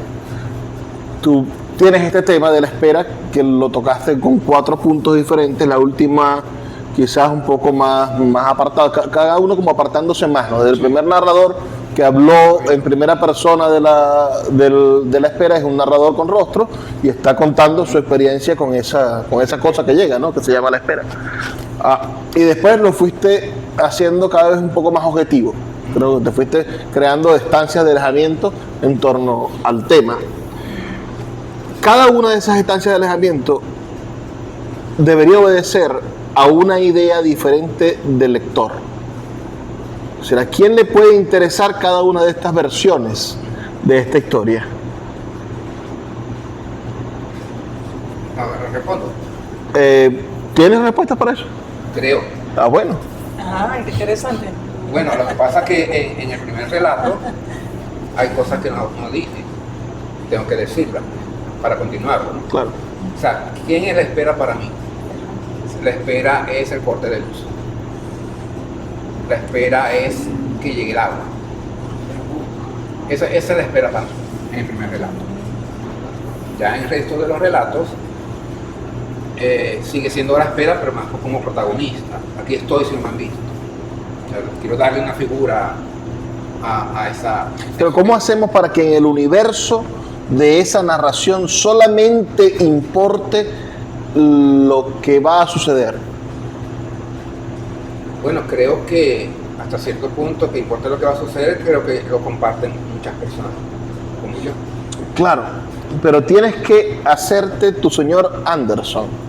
Tienes que diseñar el lector ideal. Tienes que diseñar a esa persona a la que le interesa que la espera exista o que desaparezca. Bueno, creo que... En un cuento, recordemos un poco lo que decía la semana pasada que hablábamos de Juan Bosch.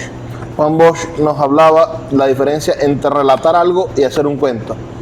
decía que para hacer un cuento tenía que suceder una serie de elementos, pero el elemento fundamental era que estuviese pasando algo importante, que estuviese pasando algo que fuese realmente trascendente para la vida del cuento.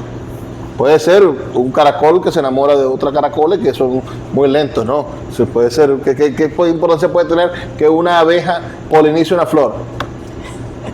Si sucede todos los días, eso no va a hacer que Donald Trump deje de ser presidente. Pero el narrador tiene que hacer que lo más importante que sucede en ese universo que es el cuento sea esa polinización. Entonces tú tienes que lograr que el lector sienta que deshacerse de esa espera, o que la espera, o acostumbrarte a la espera, no sé, puede ser el objetivo final del cuento, sea la cosa más importante que suceda dentro del cuento, porque estamos escribiendo un cuento. Si estuviéramos escribiendo un relato cualquiera, bueno, podríamos dejarlo abierto al final, ¿no? Pero estamos escribiendo un cuento, y el cuento, para manejarlo, tiene normas, tiene como su propia estructura. Después podemos romperlo, como dice el propio Juan Bosch. Al final, ya después que lo dominemos la técnica, la destruimos. Pero al principio tenemos que intentar hacer cuentos con la norma del cuento para hacernos maestros en la técnica del cuento. Pregunto, en el caso del cuarto cuento, el lector ideal, pregunto en voz alta, ¿podría ser los padres de los inmigrantes nuestros que están afuera? ¿Podría ser? En uno de los relatos. Ajá, en el cuarto sobre O sea, todo. Bueno, creo que son los más nobles, los del 2018, 17, Ajá. o sea, ¿Verdad? el problema migratorio El reciente. esposo, los hijos que están aquí, o el esposo, los padres, los migrantes allá. ¿Podría ser esa una No, gran yo- espera? No, claro. Yo lo veo también en términos de las casas vacías, como se dice, de las casas muertas, ¿no? Porque también compararlo con el relato de las casas muertas, ¿no? Porque tengo cierto punto una experiencia personal con esas vivencias de las casas o de los espacios vacíos. Sí, al Nosotros- verlas solas crean ese cómic y sí me la vez Entonces como- un poco como que, no, la palabra Se no es siente homenaje, la pero sí como soledad. una especie de mirada a otros y a esos espacios que conozco y están vacíos. Sí. Nosotros tenemos como una especie de segunda ola de casas vacías. Sí. Es decir, nosotros tenemos las casas vacías de ese Maracaibo, que fue muy sacudido con el tema del saladillo y la pica, ¿no? Claro. Esa es una ola, ¿no? Pero luego con este tema más actual de la migración, hay como otra ola, como un revolcón Esa es la que yo- de esa es la casas que- esa es la vacías. que yo siento más en la piel.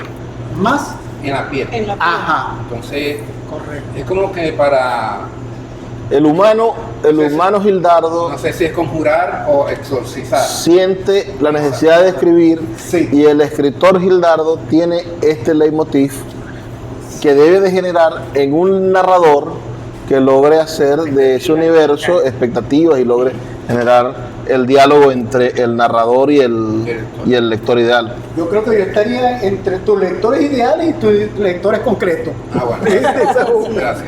Sí, Qué bueno. ajá, Gracias. yo también, porque a mí me gustó porque en las 4 proposiciones Tiene que un tú hilo. haces, ¿verdad? La narrativa no me lo dice todo, sino que me invita a mí, ¿no?, a pensar cuál es ese tema principal. O sea, ¿a quién le estás narrando? ¿Qué es lo que estás tú exponiendo ahí que no dices el nombre? Nunca lo dices en las 4, sino que me toca a mí adivinar. Y eso me gustó. Claro. Gracias. Eso me gustó, me encantó. No echas todo el cuento, ¿verdad? Exactamente, no No echas le digas todo todo el el cuento, sino que depende de mi creatividad ponerle De tu participación. sí, y de mi creatividad también, pues, Claro. ¿no? Ponerle yo nombre a lo que tú no nombras. Eso me encantó. Me encanta Claro. cuando yo tengo que pensar, ¿no?, para adivinar lo que tú quieres decir. Porque yo también imagino, me hace participar en tu obra. A mí me Gracias. gustó mucho. Gracias. Me gustó. Jorge, te escuchamos. Déjala ahí, dale. Alicia es otra doliente. No te preocupes, déjala ahí. No. De las casas. Disculpa, De las casas muertas. Sí, eso. Gracias. No, es que es la realidad para mí. Pues le hice dos relatos. Uno se llama Asueto. Empezaba la Semana Santa. Era Domingo de Ramos. El plan de todo, como todos los años, era pasar los días santos en la finca del abuelo, junto a toda la familia paterna. José estaba muy ilusionado porque volvería a ver a Mercedes, la sobrina política de su tía, con quien había compartido el año pasado y quien, según le habían contado, estaba sufriendo problemas de salud. Cuando José llegó, inmediatamente miró hacia la enramada donde tuvieron sus mejores momentos el año anterior. Mercedes estaba allí, sentada en el mismo lugar, mas su belleza se había transformado. Seguía siendo bella, pero tenía la muerte pintada en el rostro.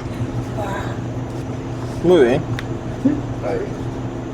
Este es, vamos, un narrador sin rostro. Narrador, sí. ¿Y quién es el lector? No sé. Hay que ir confeccionándolo. En los narradores sin rostro, es decir, cuando vemos el caso del género epistolar, como el de Al Jackson, es muy fácil, porque te nombras al lector ideal. Pero tienes que construirlo, no es cualquier lector ideal, por ejemplo, el de Al Jackson. Es una persona que le interesan las cosas raras de la gente. Entonces, si tu lector ideal podría ser alguien que tenga sensibilidad por los jóvenes, por las enfermedades, por las historias trágicas, tú tienes que ir configurando cuál es la persona que tu lector ideal, para que con eso vas a ir alimentando lo que tú crees que ese lector ideal podría interesarle leer y que lo mantenga atrapado en esta historia. Hay una, ¿cómo se llama esta película? Ay, no es Los Puentes de Madison, es Los Puentes de algo así, que trata de unos niños que se enamoran y se muere la niña. Ah, Terabitia. Ah, ese. Puente Terabitia. Bueno, esa historia, por ejemplo, está configurada para una persona a la cual le interesen las historias de amor trágicas. Y la película comienza diciendo, esto es la historia de amor más triste que te vas a conseguir en el mundo. Sí, es que yo me sentí el personaje del hombre y sentí la ansiedad de encontrármela, y a la vez si le veo ese rostro ya con la muerte allí, o sea, ¿qué hago para evitar que eso llegue a pasar y no la voy a volver a ver más? O sea, no va a haber otro año donde yo vuelva a tener las ansias de que va a venir y vamos a compartir quizás hasta algo mejor. Ya tengo la primera idea de que va a ser bueno, ¿no? Y ahora puedo mejorar eso, y me encuentro con que la muerte se le ve pintada en la cara. Tengo que hacer algo, o sea, no sé, me sentí ansiosa, me sentí con muchas expectativas. Sí, no sé. Yo vi a Venezuela. Yo te escuché y me pareció que hablaba de como un subtema. O sea, creo que no, pero fue lo que... Sí, Jorge, el siguiente. Siguiente. Se llama Ana Cecilia, la piragua. Era la noche del 8 de agosto de 1937. María y Eustaquio se habían conocido 5 años antes, cuando comenzaron a estudiar en el Liceo Baral, y habían tenido un noviazgo muy combatido por la familia de ambos. A la de María no le gustaba Eustaquio porque su tez era un poco más oscura de lo permitido socialmente. Y a la de él no le gustaba María porque era hijo de unos alemanes que explotaban a los menos arios en su tenería. Eustaquio tenía habilidades en mecánica de motores y había encontrado un trabajo en una compañía petrolera en Cabimas, por lo que decidieron fugarse a la costa oriental y se dirigieron al malecón. Al llegar notaron que las aguas del lago retumbaban como sus corazones y abordaron la piragua Ana Cecilia rumbo a la felicidad. Ya se sabe. Bueno, el que sabe la historia de la piragua entiende que es el Titanic maracucho. Ajá, sí. Bueno,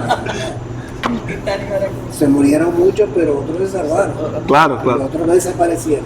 Sí. Sí, ahí queda como que la incógnita, si la Sí. pareja va a sobrevivir o va a haber una tragedia. Sí. Hay que seguirle. Muy bien, muy bien. Estoy contento también con Se eso. fundan esos corazones. Sí. Y si de repente había temporal y por eso se movían más las olas así contra los muros del malecón. Sí, esa es una de las grandes tragedias marítimas del Zulia, la piragua Ana Cecilia. No hay muchas tragedias marítimas, bueno, a excepción de los asesinados ahorita, los pescadores esos que grabaron, o el derrumbamiento del puente por el barco, que también murió mucha gente. No Uno que cayó también al agua. tenemos la dicha de no tener muchos Gracias a Dios. barcos hundidos y tragedias Sí, por otro lado. en ese sentido. El año fue el 36, ¿verdad?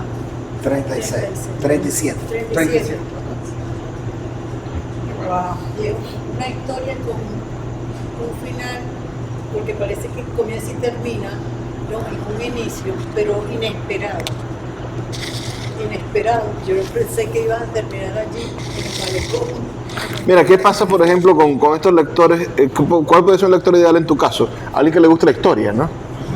Ajá, es decir, cuando una cosa, un buen gancho para las historias, a la gente que le gusta la historia es poner fechas. Corría el año tal, y había caído Juan Vicente Gómez. Al lector que le gusta la historia se queda pegado en la historia, porque le estás dando un contexto. Entonces, hay lectores que tú puedes ir configurando. El lector que le interesa el tema petrolero, que le interesa el tema social, ese lector existe. La Fundan los primera primeros partidos políticos que luego dieron lugar a un RD y a D para esa fecha. La primera narrativa, la que tú haces, ¿no? De la Semana Santa. Sí. Me hizo recordar a los viajes de Semana Santa que yo creo que todos hemos tenido, ¿no? Sí, sí, Donde esa cuando eran las regresas, vacaciones. las vacaciones, porque, o sea, cuando regresas al año siguiente, es como si vuelves a retomar lo que dejaste el año anterior, y eso lo transmitiste en ese, por lo menos a mí. Y se parece al primero en el sentido que se espera que el próximo por lo menos sea tan bueno como el anterior. Lo que no se espera, Pero depende. Y la tragedia. lo que no se espera es la tragedia o que sea peor. Sí. Pero es lo que sucedió. Sí, pero generalmente pues era bueno todo eso. Sí. ¿Y cómo quedará aquel personaje, o sea, aquel que esperaba, que esperaba nuevamente ese encuentro?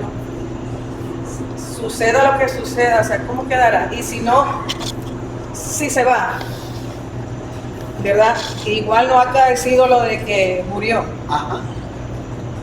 Desde donde se encuentre ahora, estará pensando, o sea, cómo estará viviendo su final, o si ese final no llegará. Le recomiendo esa película El Puente de Terabitia.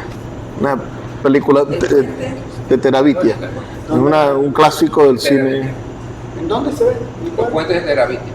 Pero digan, ¿en qué canal? ¿En qué...? Bueno, no, tienes que descargarla. Eso tiene tiempo. Una película de los años 80, creo. No tan, 90. tan atrás. O sea, al principio de los 90. A lo mejor se consigue en YouTube. Te tienes que ir. Bueno, Yo cuídate. veo nostalgia. Hasta Veo luego. nostalgia. Hasta luego. Veo nostalgia. Servio, te toca bailar con la loca. No, yo estoy maravillado con lo que aquí se ha expresado y no le voy a aguar la fiesta. Ah, no trajiste. No terminé, solamente llegué a ver la mitad del video ok. del último taller.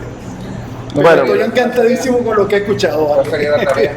Bueno, la tarea es muy sencilla. Tienen que escoger uno de los principios, uno solo, De los inicios. de estos inicios, uno solo, y continuarlo por lo menos hasta que lleguemos al nudo. Quizás no terminarlo, pero sí por lo menos lleguemos a el nudo, en base a la idea del lector ideal. Es decir, ya sabiendo que vamos a tener un lector ideal, es decir, ¿qué es el nudo que le puede interesar a nuestro lector ideal?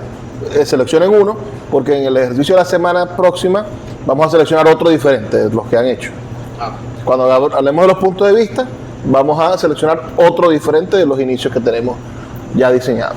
O sea, de estos que yo escribí, Vas a seleccionar uno solo y lo vas a continuar hasta el nudo pensando en tu lector ideal y diciendo, la semana próxima vas a decir, bueno, mi lector ideal es un doctor en este sentido, o es un médico, o es un historiador que le interesa tal cosa, o es una niña que tiene 8 años y que se siente sola porque tiene 2 hermanos mayores que no le hablan.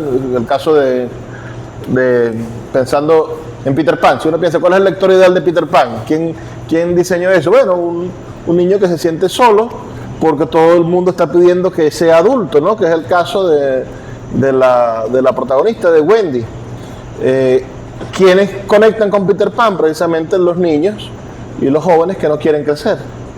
hasta los adultos. Ese es el lector ideal. Por eso está el síndrome de Peter Pan, de los niños, los adultos que no quieren crecer. Pero como es un libro para niños, fue escrito precisamente para esos niños que, asumo yo ahora desde la distancia, ¿no? Para esos niños que ven que el mundo de los adultos es tan diferente al mundo de los niños. Entonces, vamos a diseñar nuestro lector ideal y vamos a continuar este relato al menos hasta el nudo. Si lo terminan, bueno, viva Dios. O Y sea, la que semana... podría tener un final, disculpe. Sí, hasta donde te También dé podría tener la... un final. El nudo es por lo menos. el problema. Sí, donde está el gran problema. Chévere. Recuerden que tenemos, en tu caso, hablaste de la muerte, ¿no? De la muchacha que está enferma, tal. Pero ese no es el nudo. Estamos si hablamos de una construcción de un guión cinematográfico, Quedando suspenso. ese es la primera vuelta de tuerca en este punto. Ese es el primer, ¿cómo se llama eso en cinematografía? No me acuerdo. O sea, vamos a hacer un cuento. Inicio. La idea es que terminemos con uno o dos cuentos cuando terminemos de hablar de la narrativa con Enrique Anderson Inver, porque volvamos otra vez a la poesía dentro de un tiempo. Hablando de eso, me gustaría invitarlos a que participen en el slam poético, que es la semana que viene, el viernes. Necesitan 3 o 6 poemas, si los tienen escritos, y que se inscriban y participen. Les voy a pasar la planilla por el grupo, porque me encantaría, bueno, que... Ir como espectadores también. Y pueden ir como espectadores porque el slam es un concurso de poesía donde manda el público. El público es el que decide quién gana. ¿Qué lugar? Va a ser en la librería, Puerto de Libros, el viernes 15. Para. No, la librería de la vereda. Ah, ok. ¿Qué es el bohío? Sí, en la casita. Viene 17. El viernes, no es el viernes, no, es viernes 15 creo. Porque hoy es 7. Viernes 15, sí. Feria. ¿Qué hora? Preferia, ¿eh? Prechinita. Bueno, va a ser a las 5 de la tarde. Bueno, gracias a todos por compartir sus textos.